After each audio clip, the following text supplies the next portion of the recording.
All right, so greetings, everyone. As you know, I'm Helen of desTroy. This is Ryan from Last American Vagabond. We're just going to talk about the state of the world today and various current events. So without further ado, I don't know what you've been looking at as far as news lately, but basically the US, the entire US now, is claiming not to be distracted while actually being very distracted by this quartet of congresswomen who are claiming that Donald Trump calling them out for supposedly hating America and being socialist and whatever.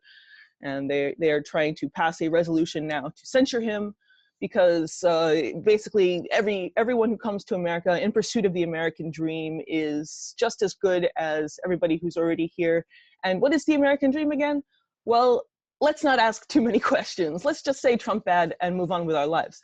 I mean, I did a couple of pieces dissecting what that means, the American dream, now that we don't have a Bill of Rights and anything in it. I mean, what do you think that if he's actually questioned on that, what would he be able to say that isn't a straight up lie? Yeah, it's a good point. I mean, it's one of the things I'm constantly trying to get many Americans to come to terms with today, is the things that we pretend that we still have that aren't really still there. And it's hard for people to wrap their mind around it because they built this illusion around us. But it's something we as Americans need to start beginning to recognize, that these classic ideas that we think we represent are kind of just long since been gone.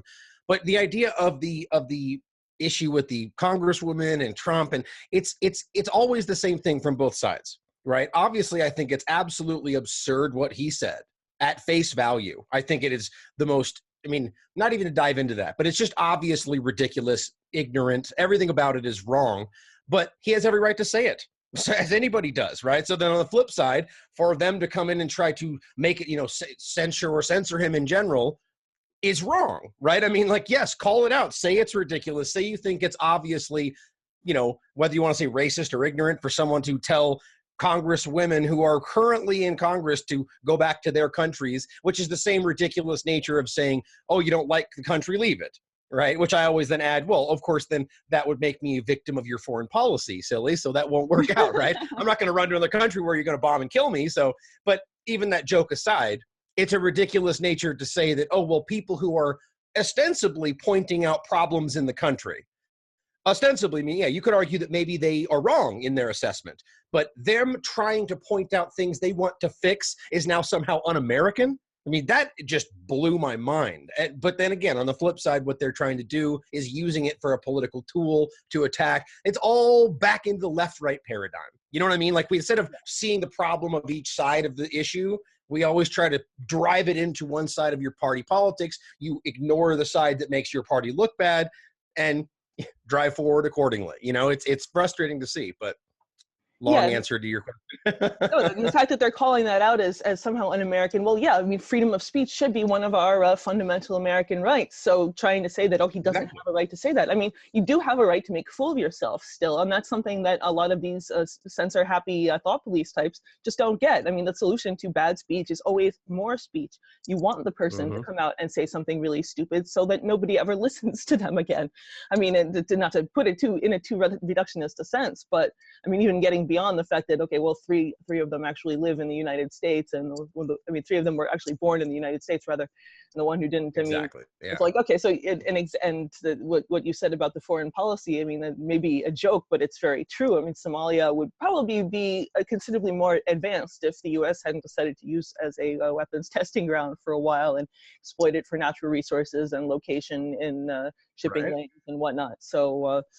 Yeah, I mean, truly, how offensive is it for someone? And this is either an example of how completely uninformed Donald Trump is about the actual history of the U.S., which is not his fault, because in fact, many Americans are completely unaware of our destructive foreign policy history. But it's either that he's completely unaware or is lying to us.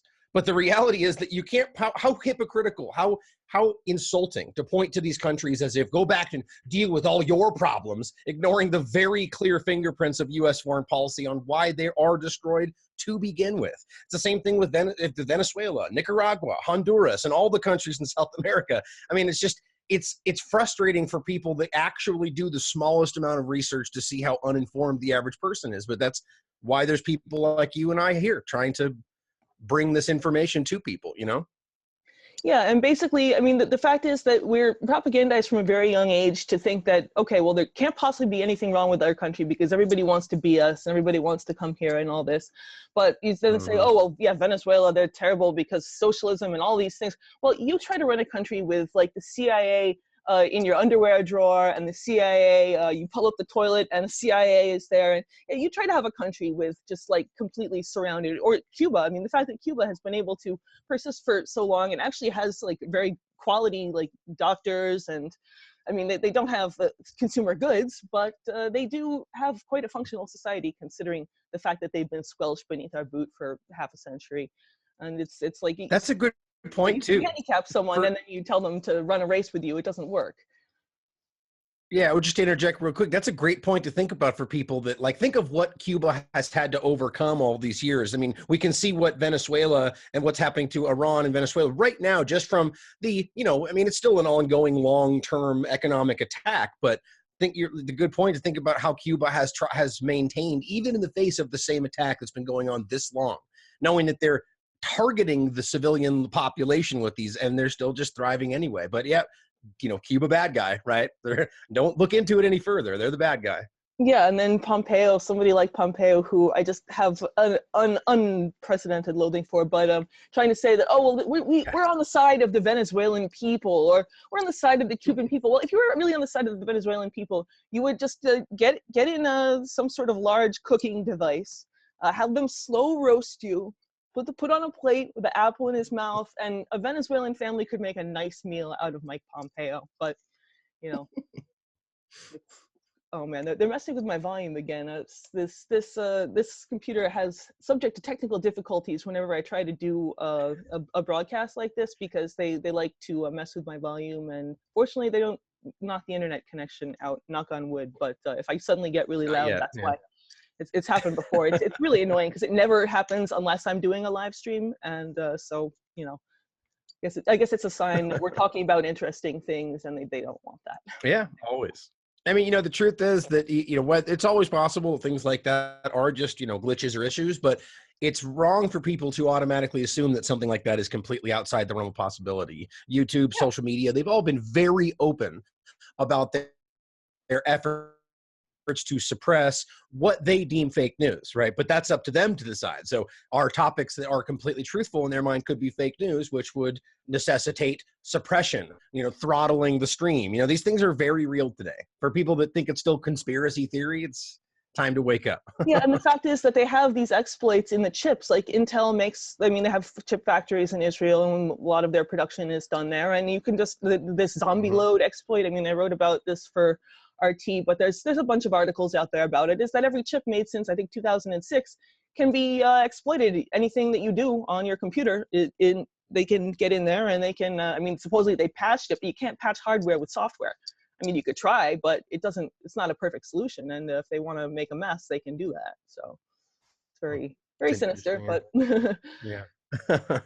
Unfortunately, that's what happens when you move your entire technological industry overseas. And that's another part of this whole dismantling of the American dream that I've been writing about, is that what do we have? We don't make anything here. Even our technology, even Silicon Valley, which was supposed to be the great savior of capitalism, is largely being dismantled and shipped off mostly to Israel, thanks to a few wealthy businessmen like Paul Singer. I don't know if you read that Mint Press article about that. Yeah. I mean, that's just the startup nation or whatever. Like, okay, so we're basically turning all of our technological capabilities over to a rogue nation, a nation that I really do think that a large part of the alliance between the US and Israel is because they make us look sane. But it's like, yeah, right. you want somebody who's committing more war crimes than you, who's doing more just completely insane things and not letting their nuclear bombs be inspected. Okay, so next to that, we look pretty normal.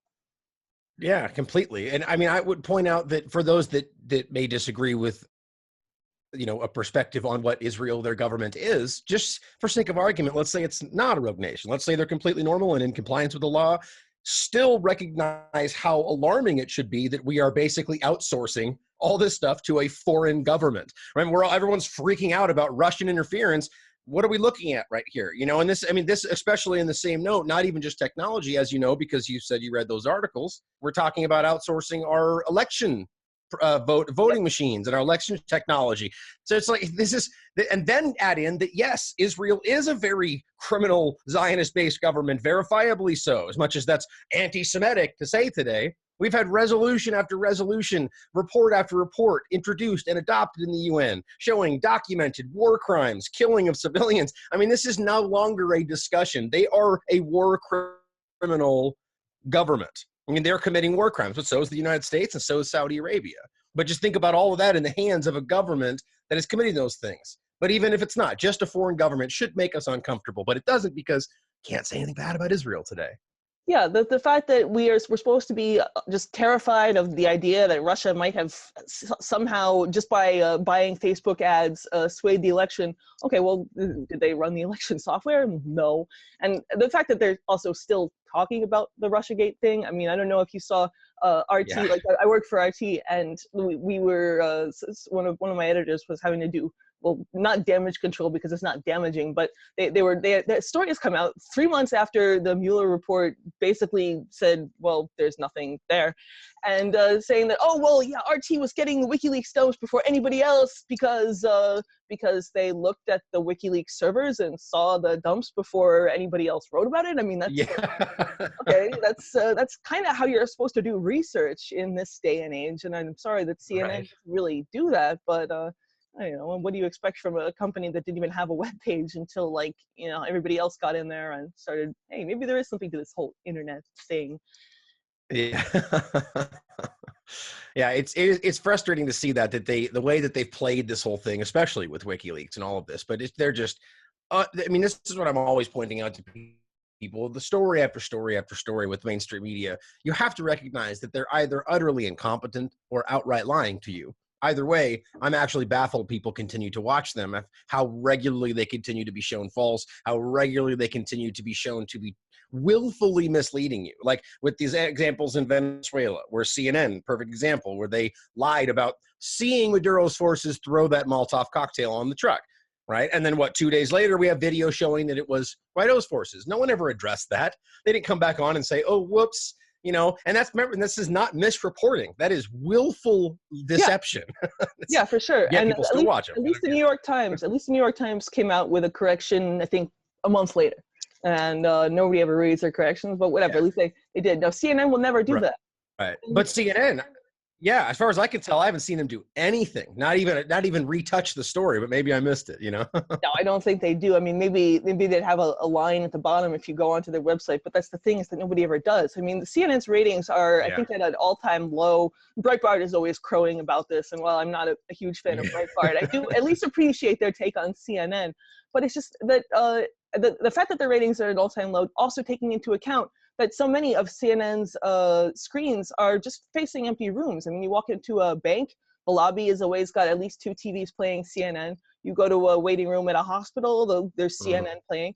So most of their screens are actually facing either captive audiences or just completely empty rooms. And the fact that even with all of that, I mean, I don't know how much money they pay for that privilege, but I mean, that's definitely, their audience numbers are heavily inflated, and the fact that they still are scraping the bottom. So it really does make one wonder, like, how is this being subsidized, and how is this sense of a Potemkin Village of media dominance, how is this actually being perpetuated? Because, I mean, we all sort of absorb the mainstream media narrative by osmosis, but I don't think there are that many people going home after work, sitting down and turning on CNN to get the scoop. I don't think that there are people doing that.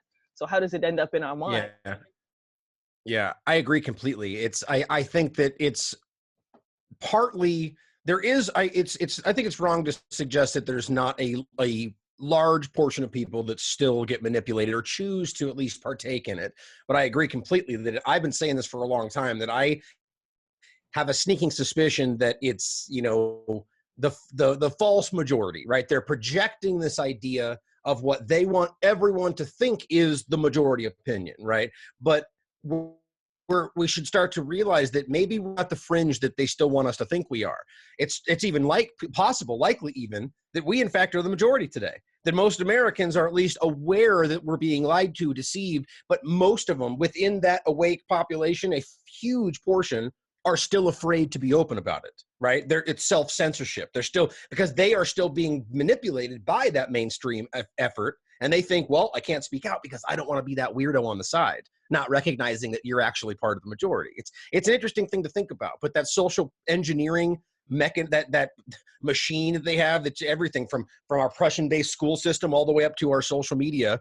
You know, they have ways of constantly controlling and then reconfirming those ideas every single day. You know, it's the Snapchat world we live in. Yeah, and they have, there's this phenomenon that the German social scientist Elizabeth Noel Newman dubbed the spiral of silence, which is basically what you said, this idea of keeping silent because you don't want the next person to then think that you're weird or that you're fringe or whatever.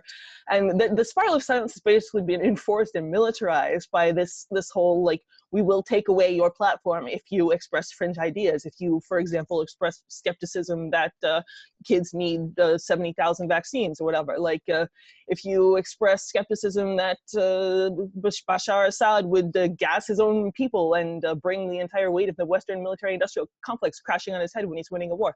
If you express skepticism at any of these completely bogus ideas, then you are deplatformed. In some cases, like, I mean, they're taking people's bank accounts away, not necessarily for those particular reasons, but it's getting to that point. And so, yeah, I mean, I would recommend that anybody who's interested in the phenomenon sociologically read her book, which is very difficult to get for reasons that are probably obvious. But yeah, Elizabeth Noel Newman is her name, and she really hit the nail on the head with that, because it is very much, if you look at the numbers, CNN's numbers for like prime time or whatever, forget the exact numbers, and don't have them right in front of me, but like the subscriber count on a YouTube channel, like a mid-sized YouTube channel, not even like I mean, Alex Jones has got more subscribers than everybody put together, and I'm not a fan of Alex Jones, but he's not mainstream, and he's got a lot more viewers than CNN does. But Jimmy Dore has got more viewers than a primetime, not more viewers on per video, but more subscribers than a CNN primetime audience. So it's not, we're not as fringe as we think, or as they like us to think. But I would argue with what you said too, that maybe that I think realistically, I think people like Jimmy Dore do in fact have more viewers than CNN. I really believe that when you think of streaming views, replaying, other platforms, and then recognize, like you said, the reality of what these mainstream platforms are actually facing right now. They're doing an excellent job of keeping it away from people. I mean, we all recognize that they're all asking for subscriptions now. That should be the first red flag. They obviously need our help because they're not doing so well. But it's the artificially driven views, like you're talking about with the screens, but also YouTube. Tim Pool just posted some graph about, literally you can see since their last effort, this last YouTube, swing, there's been all these so-called adpocalypse with the most recent one. You can immediately see a shift in views of mainstream out content versus independent content, despite the fact that the vast majority are on YouTube to get away from these mainstream outlets. And that's a simple, verifiable fact. So you can see that they're now driving this in front of people in YouTube because they recognize that their model is failing. And now they're trying to circumvent our model and stop us, which is just ridiculous. But that's where we are today. Yeah, they're pushing it down people's throats. I mean, if you go to search, a couple of weeks ago, I was searching for a video that somebody had sent me about the Trump Golan Heights settlement that isn't a settlement, that doesn't actually exist. And I couldn't find any videos by any of the people who might have had something to say on the subject that I was interested in hearing. And the original video had been taken down. Right. And like any of the other except people, I made like 4 of them, right? Yeah, I mean, usually that's what I was thinking. Okay, there's going to be some other people who have copied this, but I couldn't find it. All I could find was like CBS, NBC, MSNBC. I don't want to hear what these people have to say about it. If I wanted that, I would just go to their sites or go to, I don't have a television, but if I had one, yeah. You know what the best part is that you go to search on YouTube, and anyone can do this right now, and search. Take a major topic. Let's just say the day of the first tanker issue in the Gulf, right? Everyone's talking about it, and you go on and you search Persian Gulf, or you search the Strait of Hormuz. You're going to get countless videos right in the beginning. They're all mainstream media, some of them from days ago that have, you know, couple hundred views. And these are your trending videos, right? They've got like a 39% positive upvote rate. They've got 100 views from 3 days ago. But then you scroll down like 3 pages and you find video 100% upvote rate. And yet these are the ones that you have to struggle to find. I mean, it can't be more obvious than that. It's not trending if it's got no views and most downvotes. You know, it's just so obvious, but they're gaming the results. Yeah, and that's why they took the comment sections off of so many websites, because people would just, I mean, even now if you go on to like Daily Mail, I think still has comments, and you see some really stupid behavior by somebody that we're supposed to be told is like the correct behavior, or whatever, censorship, or Antifa trying to bomb whatever it was, they tried to, an ICE facility, I think now, we're supposed to think that this guy is an American hero for bombing an ICE facility. Okay, well, I mean, yeah, ICE should not exist, but not for the reasons they say that it shouldn't exist. I mean, the entire Department of Homeland Security should be removed, dismantled, chucked in the dustbin of history. And singling ICE out, I mean, the whole open borders thing is suicidal. But it's also never okay to go and kill people because you have a political opinion, right? That too. I mean, it's like, of course, the argument would be, well, they're going after us. Well, actually, they're not. I mean, there's signs popping up all around my neighborhood in Brooklyn about how to be a buddy. And this is because they say that there's going to be this apocalyptic ICE raids everywhere, and they're going to come to New York and they're going to take all of our immigrants kicking and screaming and deport them back to wherever they came from. Now, that's not happening. This how to be a buddy is a joke. I would love to have caught somebody putting those up, because I have a lot of questions I would like to ask them. But it's just like these people want to be heroes and they think that they're defending the downtrodden. It's like, the downtrodden don't want your help. Trust me, you're making things. I mean, it's. Well, you know, I also just aside from the bombing, you know, that idea, it's just people. It's so frustrating that I mean, all political opinions aside in this topic, we're talking about, you know, yeah, maybe you think you have your opinions about ICE and individuals have their opinions about immigration or whatever, but talking about bombing a facility where people work, you know, this is like saying that because someone's in the military that they have, you know, swallowed they drank all the Kool-Aid and are completely on board with all the, or maybe they're just working in the military because they found themselves there and maybe now they regret it, right? Maybe someone works in ICE and they've got 15 kids and they have to support their life. You know, it's like these people, they're not inherently evil people because they work in something that you disagree with, you know, and I'm saying this as everybody out there, you know, and that's what frustrates me. And I agree to a large degree with the problems we have today with immigration, with these kind of, I think we should get away with all government for that matter, but that's an extreme idea for some people. That would be ICE included.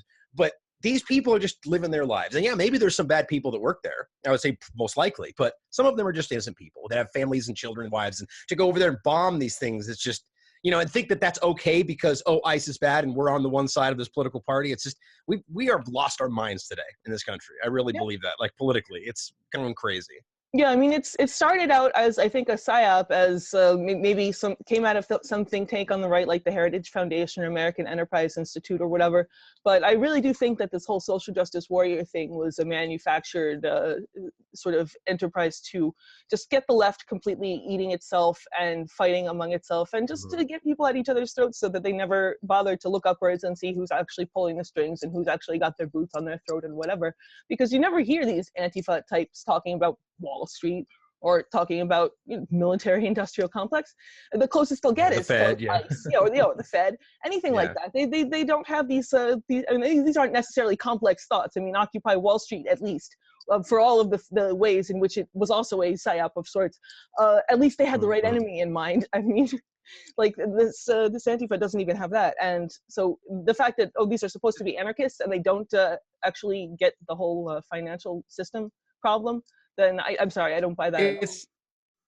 It's such a joke. These are, and again, I'm not taking sides with Antifa or the people who are against Antifa. I actively take no part in the ridiculous two-party paradigm, but these are fascists pretending to be anti-fascist. I mean, it's the most ridiculous, backward nonsense I've ever seen. And it's also just as ridiculous on the other side. You know, the whole thing is, like you said, I actually argue that what's most likely, and you could actually be right, it could be possible that this was a psyop from the very beginning, but I tend to think these are co-opted. You know, same with like Occupy Wall Street. We found out that they had an FBI informant or agent like right at the top leading the charge, but that doesn't mean that everybody underneath was, you know, some of these people actually thought they were doing good. And I argue some of these people that are, you know, feeble-minded taking part in this ridiculous effort actually think that they're doing the right thing, you know? So it's like, but yeah, I agree. I think that and all these movements are co-opted by these people.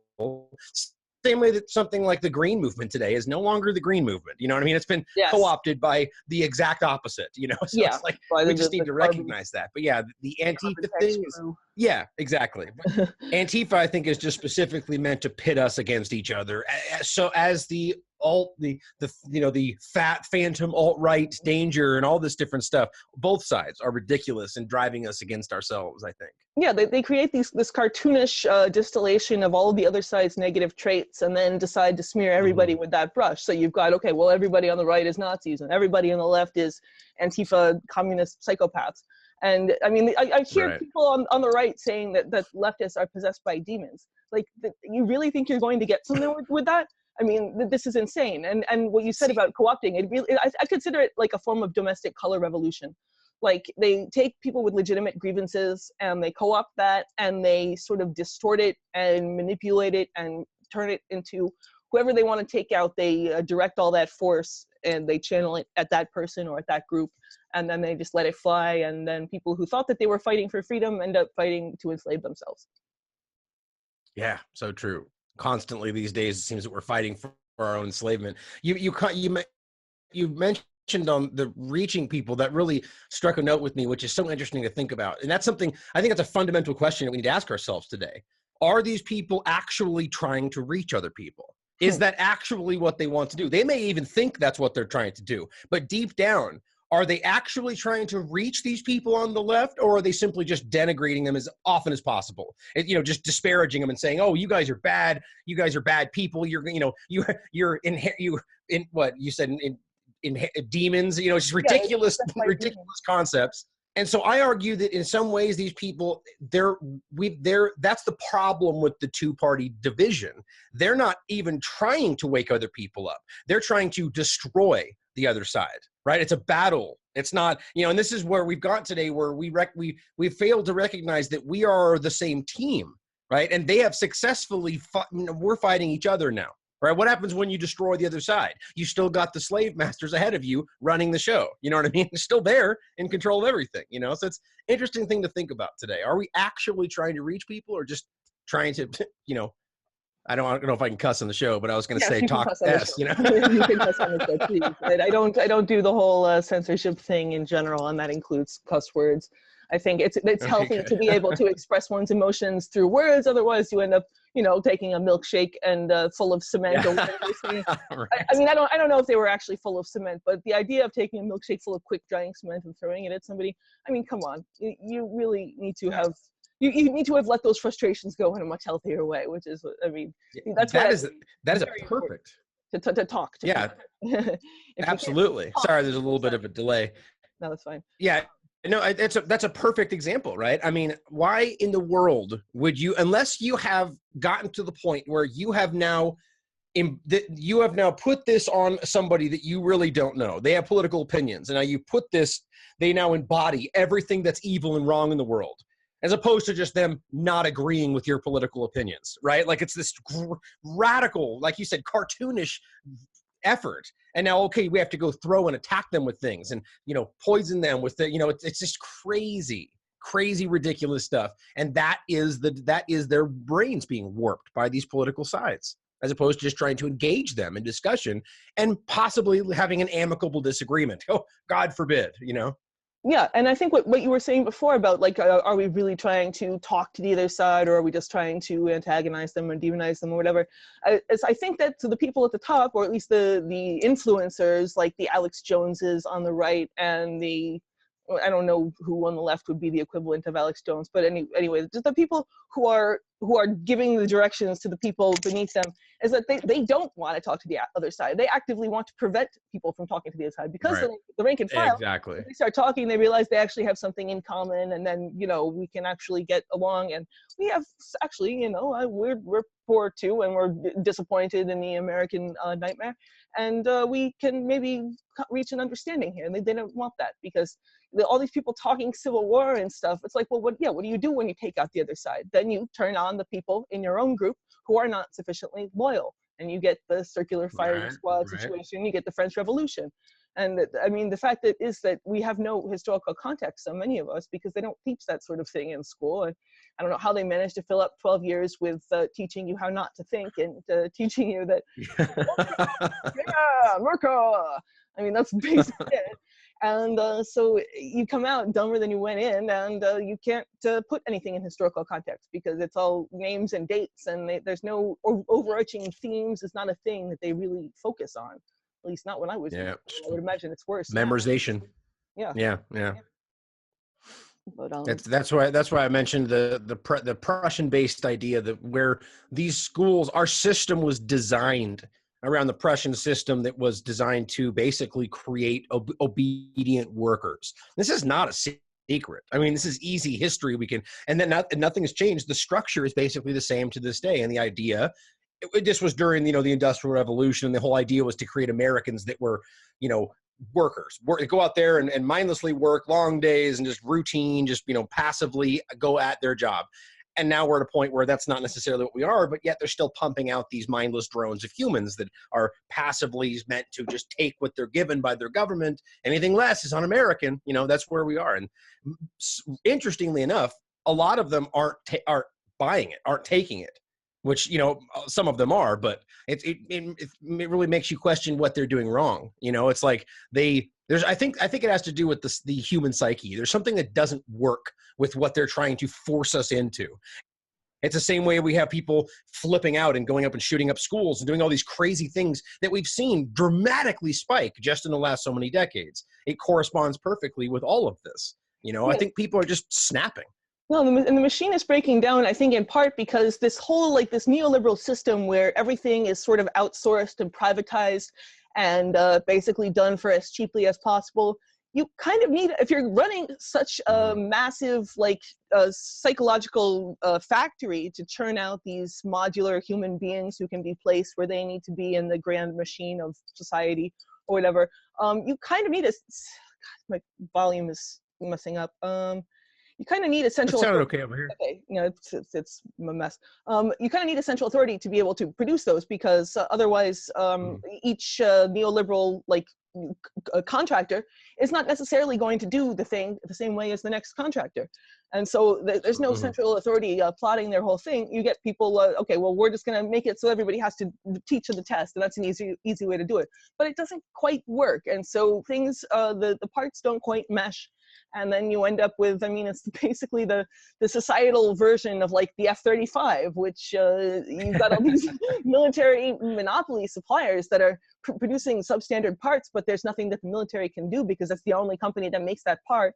So they've just basically hollowed out the whole thing, gone home with big fat paychecks, and they've got this, like, bogus, like, fucked up, like, situation here. And that is a microcosm of everything that's wrong with this country. Like, that is the perfect example of, it's just so perfect. No, I mean, it's like, and I keep finding that metaphor more often and more often, the more I dig. I mean, I wasn't really aware of the full extent to which that did represent until I read a few articles, deep dives on it, and just that over the last maybe 20 years, that these military suppliers have just crystallized into these few companies. Each one only makes one thing. It's only one company that makes that one thing. And even though they've ripped off the military a zillion times, and I mean, it's not like the Pentagon itself isn't ripping off the United States government or the taxpayer and everybody else with this whole, I think, what was it, 21 trillion in money that's unaccounted for. I mean, it's money that didn't necessarily exist in the first place, but it's money that's unaccounted for. It's the simplest way of putting it. But yeah, so everybody's ripping everybody else off, and the taxpayers get stuck holding the bill. And we wonder why we're broke. But yes, CNN's got this and thing. that's the frustrating thing with that system, is that always, oh, go ahead.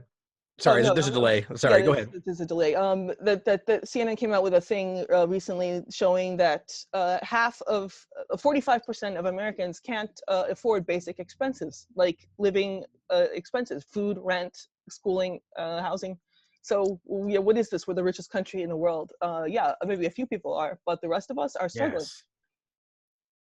That's that is such a shocking thing. And I don't think most Americans really understood how serious that was to think about. That most Americans,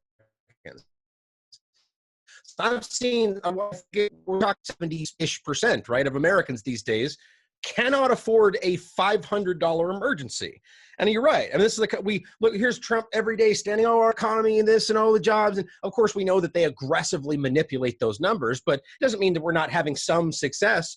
But we have to recognize that that success doesn't trickle down to the rest of us, right? We're talking about benefits to the 1%. I mean, this is what it's always been.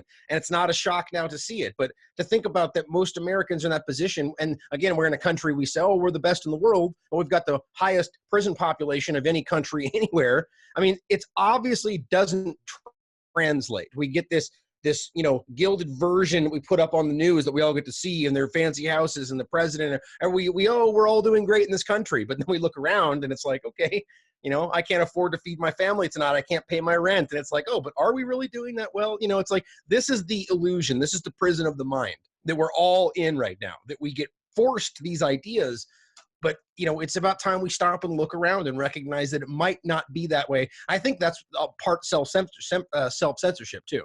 That people may be like, well, I'm having problems, but look, Trump said everything's great. So I bet you my neighbors are doing better than I am. You know what I mean? Like that kind of thing, No, but probably not today. No, it's very definitely like there is this sort of internalized shame about poverty that we have here that I don't think that other countries have. At least no other country that that I'm at all familiar with, that I've visited, that I've heard talk to people from.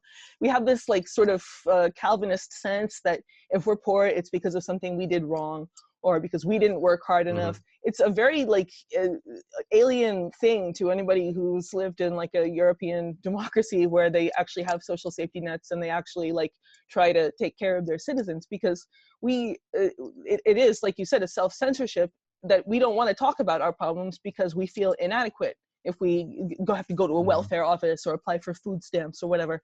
And so I think that to one extent is why things like the mainstream media are able to continue, because they feed us this glitzy and shiny and well-functioning version of American society that doesn't have anything to do with reality. And all you need to do is step outside and try to get on a train. I mean, you go to Thailand, which is supposed to be, I guess it's not considered a developing nation anymore, but it's still not supposed to be on the level of America. And they've got these trains that are not only clean and on time and shiny and new, but they're building the things at a rapid rate. I mean, I was there twice within 3 months, and they had built multiple new stations within that time. It took New York City, I think, 20 years to build 3 train stations. And that, of course, went like billions of dollars over budget. We can't do anything here because there's this whole like neoliberal parasitic class of subcontractors and sub-subcontractors. And I mean, yeah, to some degree, I agree with Trump that there is too much regulation involved, just because there is one kind of regulation that exists solely to skim money off the top of other people's actual activities. But of course, we need regulations like clean air, clean water. I mean, I don't know about you, but I don't really want to be drinking pig feces with my morning Sunday shake, whatever. Right. It's interesting that I also, when that first came out, I also I praised it. I said, good, that's great. So Trump pulling back the regulations, the red tape, that's a good thing. And that's what, that's the time where you can't say anything positive about Trump unless you agree with everything he does. And this is the weird part we're in. But I praise when positive things that he's done, which has been few and far between as far as I'm concerned. But you then look at what actually got cut. Like you said, it was a lot of the wrong regulations, right? I mean, there are some positive sides to that, but I think that is not just the people profiting off the system, but it's also the idea that we have the left versus right issue there, where you can't let the other side succeed today, right? It doesn't matter if it's good for every American. Oh no, we can't let the left get a benefit, a win. We can't let the right get a win. So we have to stop everything we can, and then we just end up not doing anything. We'll name some post offices and we'll fight about what's going on overseas. We'll ultimately fund the wars, and then we move on to the next Congress. You know, it's like the same thing over and over. It's pretty frustrating, but it shows you that we're not really trying to change anything. We're trying to maintain the status quo. Yeah, and it was a direct, explicit attempt to maintain that status quo. I mean, there was this group called Indivisible that came out right after Trump was elected, and they specifically modeled their form of quote unquote resistance on what the Republicans did during the Obama era, which was to basically stonewall everything and make sure nothing got done.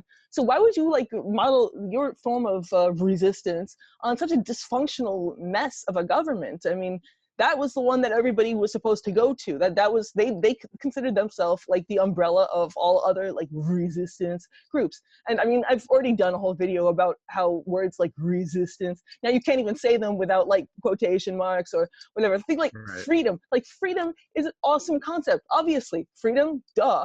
What's the alternative? But they've so completely perverted the concept with things like Operation Enduring Freedom or Freedom House. Freedom Gas. Yeah, Freedom Gas. See that? Freedom Gas. Yeah, I wrote about that for RT. Oh my God. I thought I was reading The Onion when I first read that article. I had to read it like Seriously? 3 times.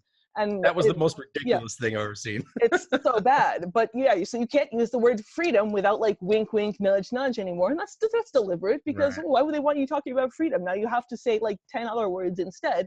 And just lessening the effectiveness of communications by taking these powerful words, once powerful words like freedom, resistance, democracy. You can't use these words in an honest sense anymore because they've dragged them through the mud and perverted them and turned them inside out and literally got like, I mean, I know the word Orwellian is overused these days, but there's a reason for that because we live in a pretty damn Orwellian world. And so yeah, freedom equals slavery.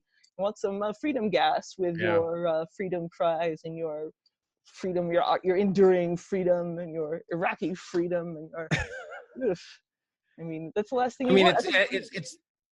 It's worse. It's bad because they're using it in such a frivolous way, but it's also worse because it's the exact opposite. Like if they were just lying, that's one thing, but they're lying and then going out and actually doing the opposite of freedom, right? They're going out and murdering people and destroying countries and being freedom. You know, and that's that much more offensive, you know? It's like, I think that countries that the US shows up and says, oh, we're bringing democracy. And then they go and kill all the civilians and rape Gaddafi to death with a bayonet. And it's like, so these people in this country, for all they know, that's what democracy actually is. Like maybe because at least in Libya, I mean, Gaddafi wasn't elected, so they didn't have a democracy before, but they had a nice functional country, highest standard of living in Africa, was the best place to be a woman in the Middle East. You got great education, people got money from the oil sales. But then US shows up at democracy. So the Libyans are going to have a very negative association with the word democracy to going forward. And I mean, maybe they miss out on what it would be like to have a functional democracy because they obviously, well, for very good reasons, have a aversion to this term because the US just completely destroyed their country. And I think that that's not the only country that is going to be like that because there's other countries the US has knocked down an autocratic but functional regime and put in place something they call democracy, which doesn't bear any resemblance to the actual word. Well, in fact, it's the exact opposite. I mean, that's what we've seen in every other location. I mean, Iran, because that's a focal point now, the Shah was a military dictatorship. They literally removed a democratic-esque government and put in place a dictatorship, right? And then they stood back and said, freedom, democracy, we're so good at this, you know? And then this guy was a horrible, brutal dictator. What did they expect? But he was their horrible, brutal dictator. Just like Kissinger said about, I think it was Pinochet, I forget which one it was, but you know, he's an evil, terrible man, but he's ours. You know what I mean? It's like, nothing has changed. It's like, why do we think things have shifted? It's the same US foreign policy we're seeing right now on repeat. But we could argue that maybe Trump or people like this are not aware of that. I don't think that's the case, though. But you could argue that's possible that Bolton and Pompeo are cowing and corralling him and driving him in this direction. But I don't know.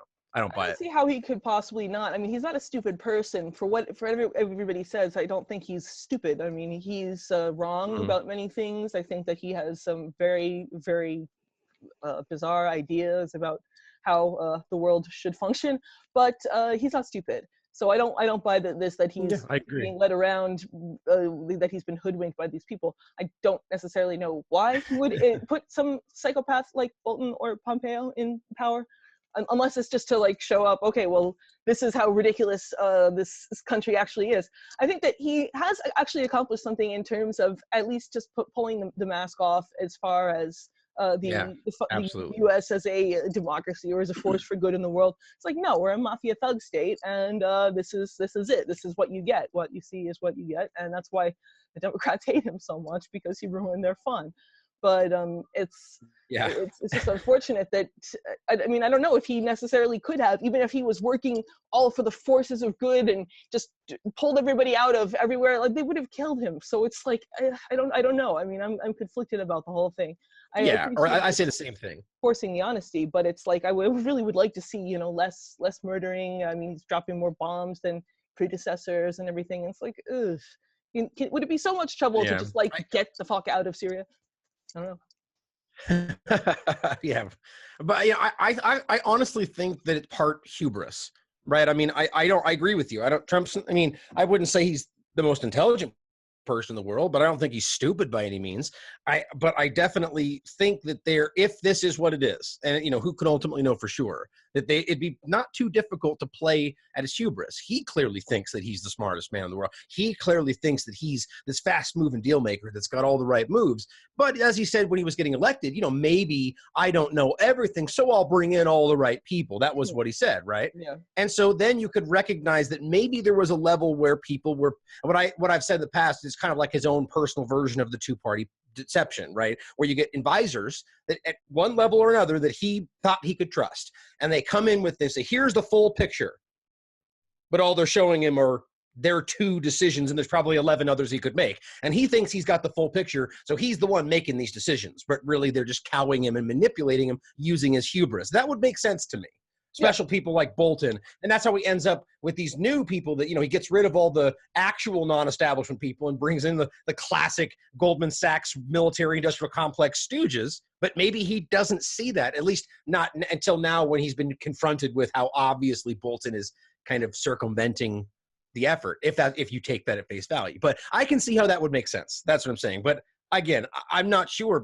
I look at Yemen, and I think there's no possible way Trump could be okay with what's happening there and then not be involved and at least complicit with the rest of it. That's my take. Yeah, anyway. I don't understand. I mean, obviously, his son is, I mean, his son-in-law rather is a big problem, because he's basically made deals with the Saudis without Trump's knowledge. As far as yeah, sure, we're gonna go take out Syria, and I'm sure that Trump was not pleased to hear that his son had just promised Mohammed bin Salman he was going to take out Syria. That was like in 2017 or something. But he didn't, rather than put the kid on a short leash, he gives him free reign to run around Israel and Palestine trying to make a deal. There's another word that doesn't mean anything anymore. Yeah, he's nepotism incarnate, and it's insulting. But on the other hand, it also shows to maybe the two Palestinians left who thought the U.S. might possibly help them out in some way are now completely disabused of that notion, and can at least get on with, I don't know, planning their form of resistance, whatever they hope to do to get the Israelis' boots off their neck. I mean, I don't know how that's going to work, but it's certainly help is not going to come from the U.S. And the fact that they now know that without an iota of uncertainty, at least is, I mean, it gives them, that's closure. They can now seek other avenues of relief. As far as this Iran thing goes, I mean, I see that he is trying to do like war by bullshit alone. And I mean, obviously that's better than killing people. But the thing is, the sanctions are killing people anyway. So it's like, I don't know, getting out of the nuclear deal was a really stupid thing to do. Caitlin Johnstone made a good point in this, that, you know, I mean, look, we should ask genuinely today, what is actually worse? Like, what is actually physically, graphically worse? Sanctions where people are starving to death, where they can't get the medicines they need, so they're suffering a slow, antagonizing death, or where bombs are killing a lot of people. You know what I mean? Like, and arguably even more people for sanctions, right? So I think we can look at and recognize that the sanctions war, which is what it is potentially, I mean, I would say obviously more is worse for these people than actual just regular bombing campaigns. But we don't want to look at it like that because, oh, we're sanctioning them so we don't have to actually hurt anybody. And they pretend that they're not hurting anybody, which is just so offensive today. You know, Yeah, and that's something to think about, that we're actively starving civilians. yeah, and They are. they try to say that, oh, Pompeo said, oh well, yeah, if they come to the table if they want their people to eat.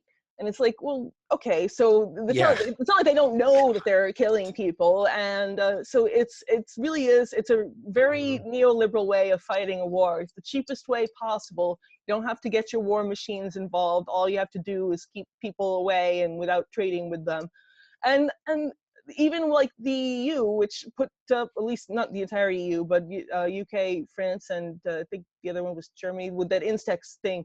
That okay, so they can trade medicine and food now, but they still can't trade oil, which is what Iran's economy is basically based on. So it's That's all that matters. Yeah. yeah, the EU won't stand up to the US, and so the deal is meaningless, and they're basically back where they started, which lets a complete moron like Netanyahu, not moron, but psychopath, just be able to rave about nuclear weapons again without anybody just pointing to the fact that they're getting inspected quarterly. And I mean, they're still getting inspected, but it's now he has more cause to rant and rave and possibly sway the ears of people in the Trump administration. Not that he didn't have them to begin with, but he has them more now. Yeah. Yeah. I mean, cartoon bombs. Yeah. God, how ridiculous is that? I mean, how many times must he stand up and get caught in an obvious deception before people stop taking them at face value? You know, how many times, what a ridiculous display showing all these CDs, like, you know, like it was just so stupid. And then the IAEA comes out and says, yeah, that's information from like 3 years ago. It's not new. It's already been addressed. Like they're completely compliant again. You know, it's like they literally just did. I don't know if you saw the United States actually demanded in a meeting with the International a meeting after pulling out of the treaty, so they literally have no grounds to stand on. Yeah, I wrote about that for RT. No authority to actually call the meeting, but of course they obliged because they're the most military powerful country in the world. But then they scream about the same old stuff, and then the meeting ends and no one does anything different. Did anybody expect anything? I mean, the meeting was such an obvious attempt to strong arm them to change their opinion. It's like, no, our opinion's based on the facts. We just checked them. You're good. You know, it's so obvious, but the U.S. keeps doubling down. You know, that's what they do. You know, it's an awful nice treaty you got there. Would be a shame if anything happened to it. Wink, wink. Yeah. It's because the IAEA isn't even responsible for deciding whether or not Iran has violated the deal. That's the joint commission, or whatever the JCPOA stands for. That's the countries in the deal's decision whether or not Iran has violated the thing. And they have the power to say, well, no, it hasn't, because the U.S. is the one who's pulled out with absolutely no reason. So it's they can't really be held to account for a deal that was broken by the people ranting and raving about them. Well, and if I could touch on the deal, there's so many nuances to this deal, but it's important to recognize you're completely right. First of all, the U.S. pulled out, broke the deal. You can't break a deal that's been broken, right? So the U.S. shattered it, but it's still in existence. The JCPOA, that's the Joint Comprehensive Plan of Action. All the EU members are still part of it. They're all still signatories. But then you add to that within the deal itself, which is, I find this part so crazy because the U.S. is willfully misrepresenting the situation. They're lying to people. Pompeo, Bolton, all of them. In the deal itself, the actual text makes it very clear that if the U.S. pulls out, if they reintroduce sanctions, the voluntary limits can be changed, and this is what is happening. And then aside from all of that, which means they're not breaking any rules, you know that they're producing they're like 78, like what was it? They're 85% shy of even being close to producing a nuclear weapon. So it's like, that's also a lie. And then you add that every country within the Non-Proliferation Treaty is allowed to seek a energy program, right? And so all of this stuff is just completely omitted by the government, by the mainstream media, all of which proves that everything that's happening is completely legal today. But yet we have this fear-mongering, hand-wringing campaign about everything they're doing, even, you know, oh, they went up 2%. So they're allowed to. Plus, the deal's broken. I mean, it's so frustrating. We have to keep going over it because the mainstream media keeps circling back and going, "Oh, nuclear weapon." Oh, yeah, and it's also it just sells ridiculous.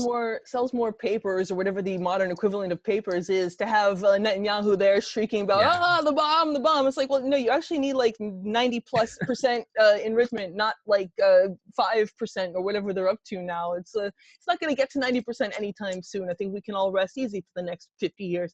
But he's been doing that since 1992, I think was the first time he came out there and said, oh yeah, Iran's going to have a bomb in 6 months.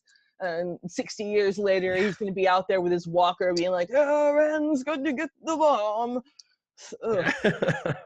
Terrible, terrible people. I agree completely. I mean, it's just like people saying like, and it's not like we shouldn't be concerned about what we're doing to this planet environmentally, or the concern about overpopulation. These are things we should be thinking about. But both of those things, whether it's global warming or overpopulation, have almost every decade has someone has been like, we only have 10 years, and then it passes. Oh, we only got until 2060, and then it passes. And yet here we are again, and they're doing the same. We've only got 4 years, and people buy it. It's like, how many times? I mean, they could be right, but they've been wrong every other time up until now. So it's probably likely that they're just not correct now. I mean, we should be concerned about the problems, but these grandiose predictions about when we're going to, it's all going to come down, the climate, warming or overpopulation, it's just aggressively stupid in my opinion. And people need to stop buying these over the top predictions that are very clearly tied to political agendas, Yeah, you have to look at their motives and what they're proposing as the solutions. I mean, this Green New Deal thing basically suggests that the companies who created the environmental crisis in the first place should be the ones to fix it. Well, no, that's not going to work. Yeah, that's so you're taking, the fox has raided the hen house and eaten all your hens, and you need somebody to guard your hen house now. So you say, hey, fox, I know you're good with hens, right? Like, you come back here and stand guard tonight. No, that's like completely idiotic. So if you look at the Green New Deal is basically that, and it's the ways that they propose to solve the problem with, as far as these like carbon taxes and whatever, it's like medieval indulgences with in an environmental sense. This idea that you can offset your carbon sins by purchasing these offsets, and that's going to solve the problem. No, the same amount of carbon is still going to the damn atmosphere, if carbon is the problem, which I don't think it is. That's right. That aside, even within their ridiculous narrative, we're just paying for it. It's not going away. We're just saying, okay, we're still polluting, but here's the money for it, right? How does that solve anything but putting more money in the pockets of people who created the problem? I mean, this is a microcosm of everything that's wrong with this country. Yep. It's the same thing I pointed out with France. The whole yellow vest thing was started with that tax. I mean, what they were doing was taxing the people who are required to use the substance they're trying to go do away with, they claim. So instead of anything changing, because these people still have to use gas to go to work, they still have to use gas to run their cars. So it's not like they're just going to not get gas because it costs more. They're just going to fucking pay more money for more gas and have to go to, still go to work. So all it did was charge people and make more money for the people who committed the problem. That's not changing anything, and they know this. Like we said in the very beginning, they're committed to the status quo, but they have to make us think they're trying to change things, right? Otherwise, we get restless, right? And this is where we are. I mean, it's offensive. Yeah, and this neoliberal idea that money is the be-all, end-all of everything, and everything can be solved if we just have enough money. So, you're going to buy your way out of climate crisis by just throwing money at the problem. It doesn't actually work that way, and it's the same. It's why there's so many people who just get giant voids of meaning in their lives, because they've been convinced that all they need to do is make enough money, and then they'll be happy, or they'll be fulfilled or satisfied. And then they get there and they realize, well, wait, I forgot to have a purpose, or I forgot to have meaningful relationships, or I forgot to create something. I mean, there's many different meanings of life as there are people, but make the largest amount of money is not a valid one. At least it's not going to make you not going to make you sleep well at night. Let's put it that way. And throwing the money at the other problems, it doesn't work. It's a great way to run a company, maybe. And even that I would argue with, because look at what neoliberalism has done to the American economy. But it's a great way to run a financial company. Not so great for anything else. I agree. But yeah, let's see. And in Europe, they're now trying to assassinate the people getting out of the EU. That they're going after this Salvini in Italy, the Ukrainian guy they caught. And I don't know. I mean, I haven't read enough about that to really know for sure what's going on there. But I wouldn't be surprised if I mean, it was our boys who set up the neo-Nazis in the Ukraine. So would it be such a big, such a huge gap of credibility to think that he was maybe behind that? I don't know.